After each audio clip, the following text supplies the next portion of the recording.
It is draft day. It's draft week. It's coming up. The Browns, you got 6, you got 24. For now, what are they going to do? What should they do? The rumors are flying. Welcome to Prime Time. Let's get to the show. Turn up your volume. Because you're about to listen to The Sick Podcast with Andy McNamara, the sickest Cleveland Browns podcast. Chubb runs, he's to the 10, 15, he's to the 20, 25, 30, 35, 40, 45, 50. There goes Chubb, he's to the 30, 20, 10, 5, touchdown, Shabba Lubba Hub. It's gonna be sick. Hey everybody, draft week. The draft finally is here. Weeks and weeks of mocks, the combine, free agency, and still it remains the same for the Browns. You need a receiver, you need a tackle, and you might need more than both. Maybe a corner too. I can't wait. The drama is building with the Browns at 6 and 24. Will they trade out? Will they stay? A trade up? Probably not. Will they try to add for next year and what's supposed to be a deep quarterback class? We're going to get into all that today as we get ready for the 2026 NFL Draft. Make sure you're clicking subscribe. Notifications on. Leave your comments. Who do you want the Browns to take? Leave them in the comment section. Let's go. Let me know. Also follow on X at SickPodBrowns, at AndyMC81, Instagram and TikTok at AndyMCSports. You might see I'm wearing, this shirt is now 12 years old, my official Draft Day movie shirt. My dad and I watch it every year. I make the kids pancakes. If you watch the movie, you know what that means. Each and every draft morning. And it's go time. I wish we had Sonny Weaver Jr. to sprinkle some pixie dust. But we have Andrew Berry. And we have a quarterback competition. We'll talk about that underway in voluntary mini camps with Shedeur Sanders and Deshaun Watson and Dylan Gabriel. Sure. But let's get right into it. My guy, ESPN radio host from the Big Play Sports Network, Matt Fontana from God's Country, Cleveland, Ohio, joins me right now. Matt, how are you? I'm great, Andy. It is draft week. It seems like it always sneaks up on us, but here we are. Exciting, and it's what we do, man. It's what Browns fans love, and here we are yet again. Without a Super Bowl, this is our Super Bowl. Listen, I always make fun of, like, I love the Draft Day movie, but it's almost like with the Deshaun Watson deal, Andrew Berry watched the first half, but then forgot to see how Sonny Weaver Jr. finished and got the picks back because he gave up everything and then just forgot the last kind of important part, right?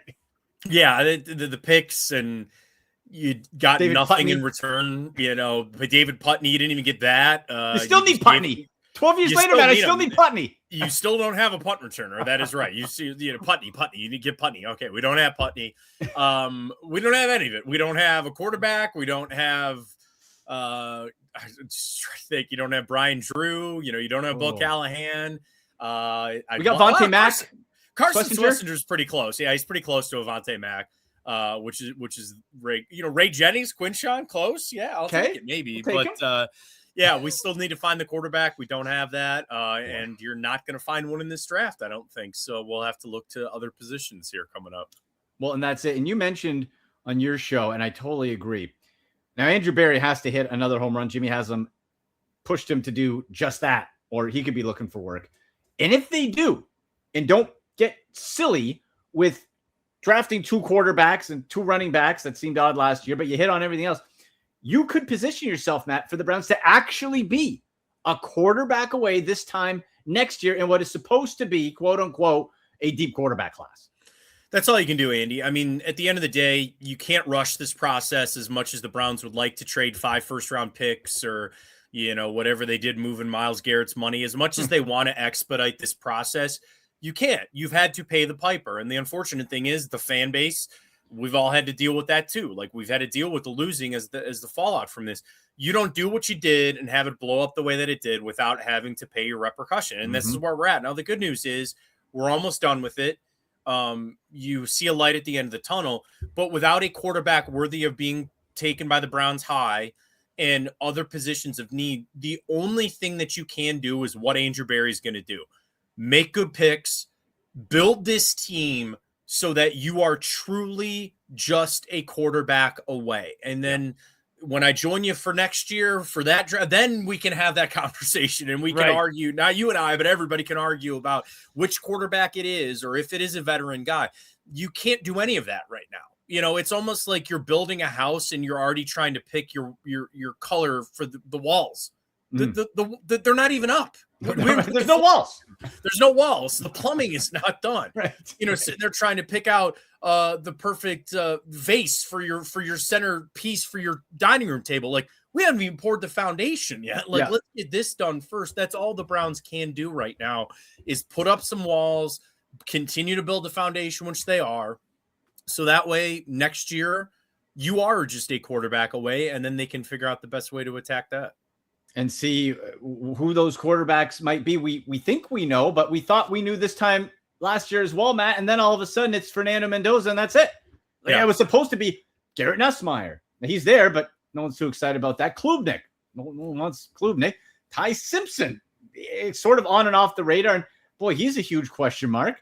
Like, there's a very real possibility that you have only Fernando Mendoza go in the first round. Or what I think more likely, you see a team maybe trade back in late 32, 31, 30. Seahawks really want to trade out of that 32 spot to get him on that 5th year. But other than Mendoza, man, there's no QB. It's like in the drafting movie, it's Bo Callahan and that's it. It's Mendoza and that's it. Yeah, and Simpson, again, the good and the bad. You see the good tape, you see the bad tape. Didn't have a run game, played injured in Alabama. And those are all things that any GM, I mean, listen, every single general manager has a different scale on how they evaluate players, and especially when it comes to quarterbacks. Yeah. And there's going to be some things that GMs just fall in love with. Everybody's got their style. Everybody's got their thing, right? There's going to be a GM that falls in love with Ty Simpson. And I agree with you. I think there is going to be a team that is going to take him in the first round. And is that a team like, I'm just going to say the Rams as an example, even though they're in the middle of the draft, like they're not even close to the situation we're talking about, but a team that has a established veteran quarterback and they pull a Jordan Love. Hey, we got this guy, but we're going to need somebody in the future, right? Or we're going to need somebody to develop. Like the Patriots, year after year, they took Brian Hoyer and Jimmy Garoppolo, Jacoby Brissett. Like they would just take quarterbacks, even though they had Tom Brady. And either those guys were really good backups or they were able to move them for other pieces. Mm-hmm. That's what I think is going to happen with Ty Simpson. He's not day one ready to start anyway. So you could see a team projecting for 2 years down the road or something like that is just kind of a safety blanket. But I'm with you. I do think Ty Simpson, you have your Kenny Pickett years, but on more years than not, you're going to have multiple quarterbacks go in the first round. And I think Simpson will go. Right. And hopefully next year when the Browns could be ready for that QB, then you got more than one option because, Matt, if there's only one, if it's another Mendoza year, the New York Jets are getting that guy. The New York Jets have 3 first-round picks. They can outbid. If they don't finish last overall, they can outbid anybody. And so you better hope that there's 2, 3, 4 guys. Because if there's not, you could be looking at another situation where it's, well, what do we do now? And are we punting to next year? But that's down the road problems. Now our problem is 6 and 24. And it seems like Andrew Berry has made it no secret, Matt, that he wants to trade out of 6. The problem is other teams want to trade down potentially too. I've heard the Cardinals at 3. There's other teams. Is there a suitor who's willing to move up? Because there's also like a lot of depth. So like defenders that you could drop. Like I wonder if anybody has to move up to 6 to get their guy, or if Andrew Berry is just 6 is going to come up and he's going to have to do something with it. I think he's going to move back. I mean, I get what you're saying, and like I agree. First off, I say this relative because pure football people, like this is a good draft. It's a bad draft. It's not a good draft to be high because why? Mm-hmm. You don't have premier positions. Yeah, you've got edge rushers, sure, but like Arvell Reese is kind of a tweener. Like David Bailey. Like I had Matt Miller on my show last week, and he said he went through 5 different positions that he said next year's class, if they were this year, they would be the best. D-tackle, offensive line, edge rusher, quarterback, corner, receiver. Like if any of the guys that are next year's class were in this one, they'd instantly be the best at the top. So it tells you it's kind of that weak draft. So that makes it hard to trade back because there's no, surefire guys like the lock. But I also think it makes it a little easier because there is more gray area for you to kind of work around and know that there is going to be somebody. There's going to be somebody that falls to 6 that some other team really wants to get.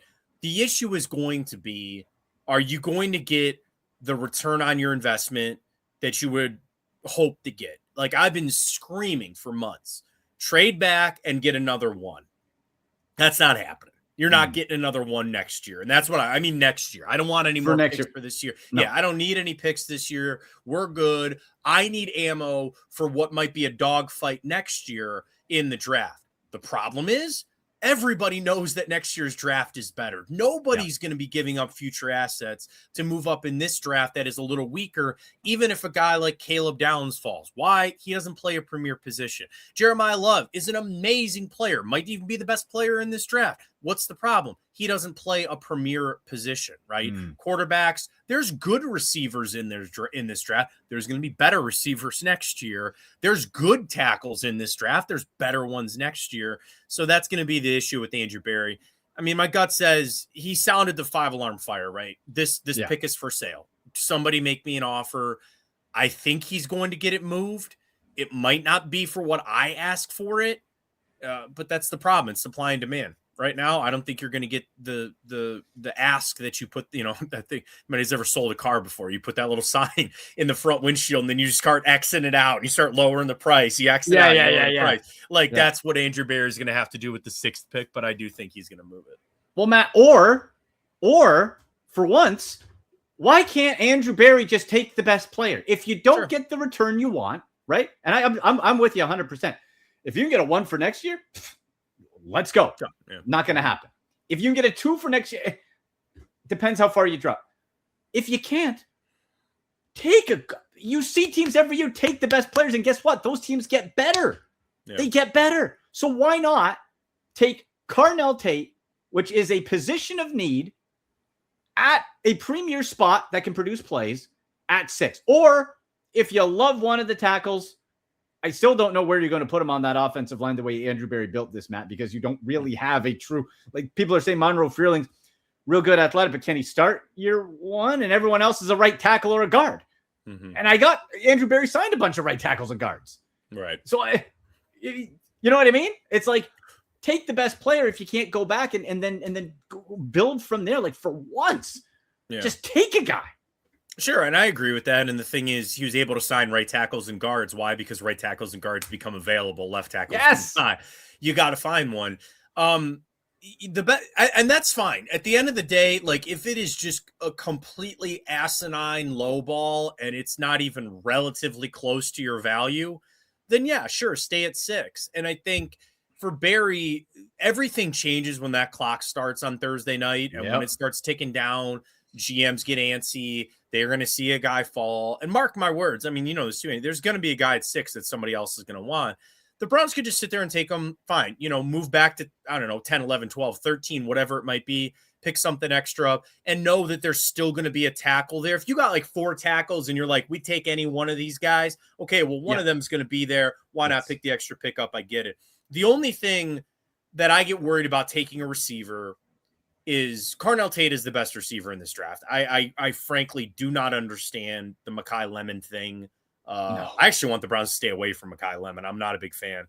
Totally Tyson injuries were concerns. Okay. 3 straight years of injuries. Right. I mean, here's the thing. Those tackles are all going to be gone. Whatever the Browns do, whether picking one at 6 or trading back to that 10, 13 area, they're going to start that run on tackles. It's going, or it might even start a pick or 2 before them. Those tackles will relatively be gone by 24. And I'm talking Fano. I think Lomu's going to be gone. I think Freeling's going to be gone. I think Caden Proctor's going to be gone. I think you're going to be sitting there, maybe even thinking like Blake Miller. I've seen mocks Blake Miller going in the top 20 now. Yeah, I've seen that too. Here's your run now. And, I know Vega, the guard out of Penn State, people think he's actually the best lineman in this draft, but he just happens to play guard. Like, all right, you want to go receiver, then take a guard, and then just kick Elton Jenkins to center and start DeJuan Jones at left tackle? I could see that. Sure, fine. But if you're under the guise of taking a tackle, they cannot wait till 24. They're all going to be gone. Yeah, I'm totally with you. It's a bad year to need a left tackle. And George Warhop, thank goodness they got him in there, offensive line coach. He's sensational. Joe Thomas, Hall of Famer, raves about him. He's going to be earning his money. That's for sure. Matt, let's say the Browns don't get the offer they want. They stay at 6. They're like, all right, we're going to do it. I want to know your pick, but I got my Sonny Weaver Jr. folded up note for the whole movie, and I'm going to display it right now. I want Carnell Tate, no matter what. Matt, we just talked about, I want him. He catches the ball, okay? Doesn't drop the ball. Remember the Greg Little years? All the guys who fast. Oh, Schwartz Mohamed who ended up killing Baker Mayfield because he ran the wrong friggin' route. Yeah. You get Carnell Tate, who doesn't drop the ball. Great route runner. Nose for the end zone. Oh, he ran 0.2 of a second too slow for you. Yeah, I don't care. Disgusting. Yeah, I'm with you. Don't get caught up. These guys get caught up so much, Matt, so much on these little newest spark scores and stuff that you overthink and you lose the best player. And we see them do it every single year. I have zero confidence they will take Carnell Tate, but if it's me, I'm sitting back and I'm handing in that ticket because I don't think he's going to go before 6. No, I'd love for him to. I'd love it. I really would. Wouldn't be my pick, but if it happens to work out that way, I'm taking it.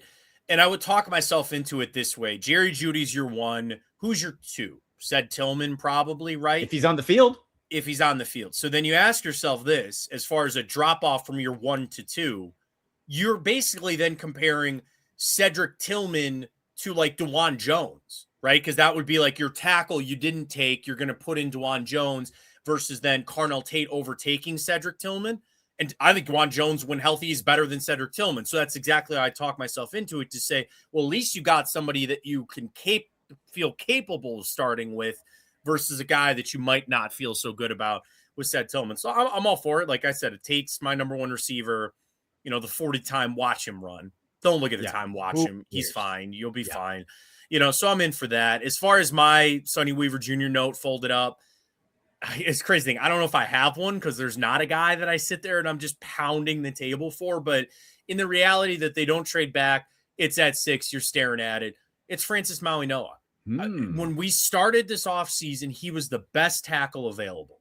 What changed? Nothing. People got bored. No game. And I get, I get that Monroe Freeling is an athletic, specimen in his height and all that kind of stuff. I'm not saying that Francis Mauigoa is going to turn into Tristan Wirfs, but he looks like a lot like Tristan Wirfs. They said the same thing about him. Demoler. Coming out. Like, oh, maybe he's going to be a guard. He's like 6'4". He's not like that 6'7" guy, 6'6", things like that. But he is a mauler and also flipped positions in the NFL. And the year after he flipped the left tackle, he made a Pro Bowl and signed a contract extension. So like it can be done. I'm not saying Francis Mauigoa is going to become Tristan Wirfs, but if he was the best tackle at the end of the season, nothing changed for me on that. If it's not him, I'd love Fano. I'd probably trade back for him. And I would like to trade back and get Monroe Freeling. So really, I'm at a position of like 6. If they don't trade back, of value, I'll listen to Carnell Tate, Francis Mauigoa. One of those two, I'd be happy with that. Do you have a receiver you like if they don't take Tate? Let's say they go Mauigoa and 24 and they're feeling receiver. There's names like Denzel Boston. Yeah. I'm with you. I don't want Mekhi Lemon. He's 5'11". I have Jerry Jeudy. I want a guy with size who can catch the damn ball, please. Yeah. Is there anyone jumps out to you that you like? Yeah, Boston's definitely it. I know some people are kind of concerned on the advanced side of it that he's got that size and he really isn't all that good on deep balls or contested catches, like jump balls types of situations like that. Boston for me, if Omar Cooper would be there, but I got a little inkling he might not be. But if Omar Cooper's there, I'm sprinting up there. I'd love him. I was on Casey Concepcion for a minute outside of the drops. Because there were just people that were talking, like Mina Kimes. I was really listening to her podcast, and she was saying, like, when he gets the ball, he's electric, but then the drops are a serious issue there. So I think I'm going to set him aside. Yeah, I'm going to set him aside. Chris Brazell's got some off the field stuff. He's another huge guy out of Tennessee, like big body type of guy. He's more of like a second round guy. Elijah Surratt's more of like that second round type of guy. So really at that 24, if Cooper's there, if Denzel Boston, if one of those two would be available, which I would think one of the two would be, I'd be shocked if like Tate's going to go, Tyson's going to go. Yeah. I could see that slip on Mekhi Lemon, which would then move Omar Cooper up. but I don't think that would necessarily move up Denzel Boston enough. So like I feel pretty good feeling that one of the two between Cooper and Boston would be there at 24. And if they're both there, I'd probably take Omar Cooper, but I'd be happy with either one of them there. I got one name for you, and it's a guy I have a combine crush every year, Matt. And my combine crush this year, not the other USC receiver, not Mekhi Lemon, Jacoby Lane. Yeah. Okay. This guy started at like a third round. I think he's going to get up to the 2. Now I'm not saying at 24, that's too high. But if the Browns do, let's say I've seen some, let's say they go corner back at 24, and we're like, you can swing back and at 39 get Jacoby Lane 6'4", 3/8", 200, 10.5-inch hands, and jumped a full 5 inches higher than Denzel Boston in the vertical. 40-inch vertical, natural hands, great gauntlet. I think that guy could be an absolute steal, but he's not your number. He's going to slide in as a number 2, which is great. But then you really got to bank on Jerry Jeudy. If you get Carnell Tate, he could be your number 1. Yeah, and we'll have this coming out this week. Actually, on the big play side, I did a mock draft. A lot of our hosts did. You'll like one of my picks there in my mock draft when it comes to Jacoby Lane. So there you go. All right. So yeah, I would be happy with that. And I think in that mock, I went tackle, receiver, I think safety. I think I got Emmanuel McNeil-Warren in the second round. Then I went Jacoby Lane. So, okay, that mix up of like tackle, receiver, tackle, receiver, defensive player, back to receiver. Like, I think all of those things are potential. And you're right to bring it up, Andy, because 6 and 24, massive. 39 is going to be massive. What do they got? 70, I think, somewhere around there. Somewhere, they've got top picks that you can be using. And the thing about receivers, I'd like one now. We need one now.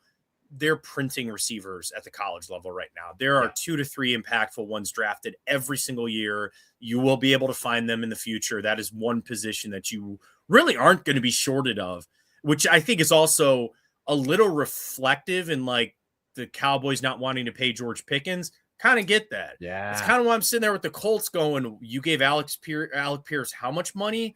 I get that there's the elite of the elite. And it's probably why I'm not a general manager in the NFL. I only pay the elite. I would only pay the elite of any position, but especially at receiver nowadays. Nowadays, like about 6-7 guys that I'd look at and go, they are bona fide, unquestionable, worth every dollar. Other than that, I'll find these guys in the draft because they're going to be there. If you're good, you get it. And I think, Matt, we're going to see the wide receiver go the way that the running back position did, of that people were like, I don't got to pay you, man. Right. I don't have to pay you the big second contract because let's go get somebody else. So we'll see. Last one for you. Mini camp, voluntary. Myles Garrett's not there, whatever. Shedeur Sanders, Deshaun Watson, Dylan Gabriel, I'm not considering as a real option, even though Coach Monken says he is as a starter. What's your gut telling you? Because Shedeur, it would make more sense. He's the future. Deshaun Watson's done. But is there something, if Deshaun Watson looks good or it's close, like, is there a world where they could trot Deshaun Watson out for the home opener in Cleveland? Because if they do, man, get ready for the booze. I was at the game when he went down injured, and it was ugly against Cincinnati. I was at that game. And I don't think it's going to be pretty for your home opener if you want to be sending that message with Deshaun Watson trotting out there. No, it's easier to start Shedeur. They will start Shedeur. I don't think there's any debate on this. I know Watson, he's going to look better because he is better. And I'd love to be wrong on Shedeur Sanders. I would absolutely love to be wrong. I have no reason to believe right now that I am. And I don't think it is Shedeur. Now, that being said, I don't have a better option. Let the kid start. Might as well. I know for a fact that Deshaun Watson's not the future answer for the Cleveland Browns. No. I'm pretty sure Shedeur Sanders isn't, but he at least has like a contract and all that kind of stuff. Like, we're done with Watson. So I think you start Shedeur. You see if the improvement is there. He's very clearly taking shots at Kevin Stefanski. The narrative is going to be about last year that they didn't put him in position to succeed, and they're just going to try to blame it all on Kevin because he's not here and he can't defend himself. I understand that. Fine. I'm not saying that Kevin's not void of some of that blame. I'm sure he is. But I also see a guy that continues to make bad mistakes and needs a lot to clean up. That being said, I'll give Todd Monken every opportunity to coach him up. Sure. Coach him up. Get him out of here. Get the bad stuff out of him. And maybe he can turn into something. So that's why I really am a little shocked. And I know Monken's doing this all for the first time, and he wants to like play status quo and keep everybody happy and all that. I will be shocked by the time camp rolls around if they just didn't announce Shedeur as the starter. Just do it. That way he doesn't have to worry about it, focus on it, and then sit down with Deshaun Watson in a closed room when nobody else is in there and say, listen, man, we're going to go to you if this goes bad. And I would say when, that's unfair, but just sit down with him and go, when this goes bad, it's going to be your job, and he's going to want to put good tape on film. He needs to. He's going to try to find a job somewhere next year to keep playing. Yep. So I think that's the best way out. I'm with you. I'm out on Dylan Gabriel. It's not going to work. I don't think there's any way that's going to work. But yeah, I would start Shedeur, see what he's got. Give him every opportunity, coach him up, give him a receiver, give him an offensive lineman, try to change it. And if he's still making bad mistakes or still not showing what it is, close that chapter, give it to Deshaun Watson and move forward, into the offseason and go find your quarterback from there. Yeah. And if he does good, he becomes a trade asset. Sure. Yeah.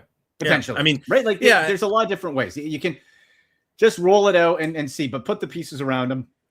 I'm totally with you. Matt, always generous with your time, buddy. Where can people find you, hear you? You're doing everything.